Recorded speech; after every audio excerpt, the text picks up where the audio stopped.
Victoria's Secret is an intimate fashion brand well known globally.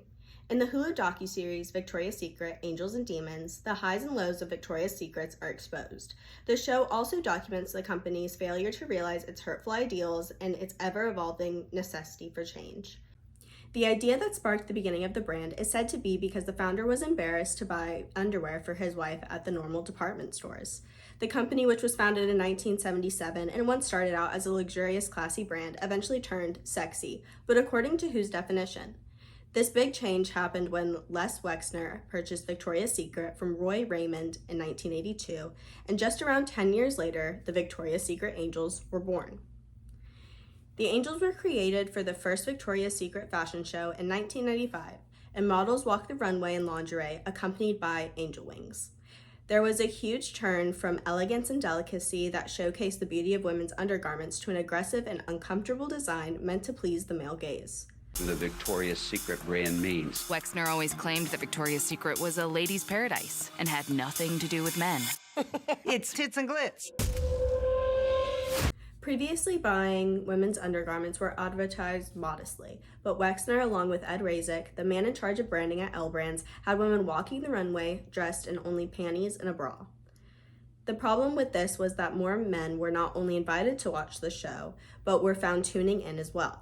As pointed out in the docuseries, the Victoria's Secret fashion show even advertised after the Super Bowl game in 1999, for the first time, but definitely not the last, to attract male viewers. It's obvious that the brand was parading the models around as pornography. Hegemony allowed for the brand's show to be successful in the marketplace and revitalized the suppression of accurate Roman representation. Victoria's Secret models were not just women, but they were a fantasy that the man in charge wanted every woman to aspire to be. The perspective of the fashion show was grounded in an attainable image of women that not only hypersexualized them, but also created unrealistic body ideals to their consumers. The brand chose models who were mostly white women that were extremely slender, who didn't reflect the American woman whose average size was a 14. In general, women couldn't see themselves in the lingerie that was modeled or in the models themselves. But thanks to the extreme sexualization, that didn't matter. Victoria's Secret thrived off of the new enlightened sexism that Usman and Deans write about in Chapter 11. The society had adopted it. Enlightened sexism is the idea that women have progressed to the point where they're basically equal with men, which makes it okay to resume sexist and hurtful stereotypes. Enlightened sexism was seen in society heavily in the early 90s and the early 2000s, which allowed for Victoria's Secret to excel in the market. Marketers, especially for Victoria's Secret, doubled down on the objectification of women, and this didn't end for decades. Later in the docuseries, the creation of Pink, the tween and teen version of Victoria's Secret, was created to tap into the younger demographic. The issue that lied in this business decision was that young girls weren't meant to be objectified and brought into the fantasy-like world that was Victoria's Secret. Ed Razek in the documentary was mentioned for using the term fantasy for Victoria's Secret and FOMO, or the fear of missing out, for Pink.